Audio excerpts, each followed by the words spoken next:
ప్రైజ్లో దేవుని నామమునకు మహిమ కలుగునుగాక. మహాగణుడు మహోన్నతుడైన యేసయ్య నామం పేరిట మీ అందరికీ ప్రత్యేకమైన వందనాలు తెలియజేస్తూ ఉన్నాను. దేవుని వాక్యంలోనికి వెళ్దాం. ప్రార్థన. గొప్పవాడానికి స్తోత్రాలయ్యా. ఈ ఉదయకాల సమయాన్ని ప్రత్యేకంగా నీ వాక్యమును జ్ఞాపకం చేసుకునే మహాకృప మాకు కలుగు చేస్తున్నందుకే నీకు స్తోత్రాలు. తోడయుండండి.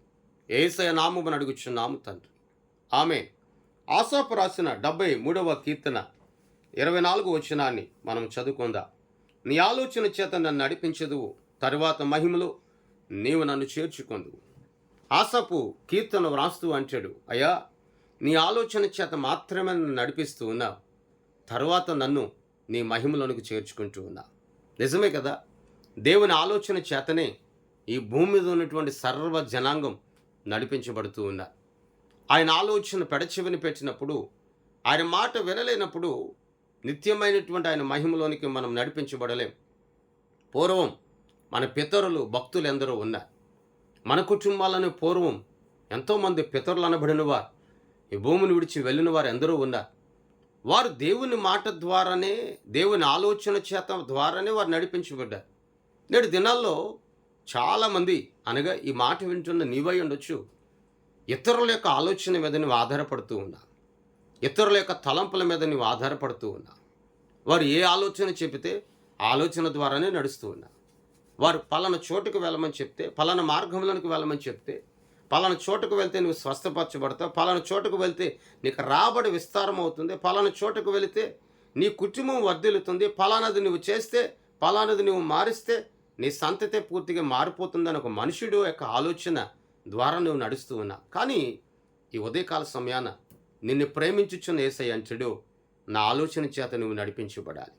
దేవుని ఆలోచన చేత నువ్వు నడిపించబడితే ఈ భూమి మీద ఉన్నటువంటి సమస్తమైనటువంటి శ్రేష్టమైన ఆహారం పదార్థములు నువ్వు అనుభవించగలుగుతావు. ఆయన ఆలోచన ద్వారా నడిపించబడకపోతే ఏమీ లే. అక్కడ అంటాడు, తర్వాత నన్ను నీవు నీ మహిమలోనికి చేర్చుకుంటావు కదా. నిజమే కదా. ఈ భూమి మీద ఉన్నప్పుడే దేవుని మహిమలో నువ్వు తేలియాడాలి. ఈ భూమి మీద ఉన్నప్పుడే పరలోకపు సన్నిధిని అనుభవించాలి. భూమి మీద ఉన్నప్పుడే దేవుని మహిమ నీ చుట్టూ ప్రజ్వలిల్లాలి. ప్రజ్వలిల్లేటట్లుగా ఉండాలి నీ బ్రతుకు. మరి ప్రజ్వలింపబడేటట్లుగా నీ బ్రతుకు, నీ జీవితం ఉండాలి అంటే నీవు దేవుని ఆలోచన అనేది నీలో ఉండాలి కదా. ఆదివారం దేవుని మందిరానికి, లేక ప్రార్థనా కూడికకు నేను మందిరానికి పరిశుద్ధ గ్రంథాన్ని పట్టుకుని నేను వెళ్తున్నాను అనే పేరే కాదు. నిజానికి నీ జీవితంలో దేవుని యొక్క ఆలోచన అనేది ఉండాలి. భక్తులు, మన పితరులు దేవుని ఆలోచన చేత నడిపించబడ్డారు, వారు దీవించబడ్డారు. నీవు పలుమార్లు ఆలోచన ద్వారా నడిపించబడ్డావు. దేవుని ఆలోచన, దుష్టుల ఆలోచన కాదు. పలుమార్లు నువ్వు దీవించబడ్డావు. మరి ఇప్పుడు నువ్వు దీవించబడలేకపోతున్నావు అంటే దానికి కారణం దుష్టుల ఆలోచన చేత నువ్వు నడిపించబడుతున్నావు. గమనించు, వాటిని విడిచిపెట్టు, దేవుని యొద్దకురా, దేవునిపై ఆధారపడు. ఆయన మహిమలోనికి దేవుడు నిన్ను నడిపిస్తాడు. ప్రార్థన. గొప్పవాడ నీకు స్తోత్రాలయ్యా. ఆరాధ్య దైవమా నీకు వందనాలు. ఈ మాట ద్వారా బలపరచండి, ఆదరించి శక్తిని దయచేయండి, ఆరోగ్యమును కలుగు చేయమని, నిత్యమైన నీ మహిమతో నింపుమని, నడిపింప చేయమని యేసయ్య నామమున అడిగి వేడుకొనుచున్నాము తండ్రి. ఆమేన్.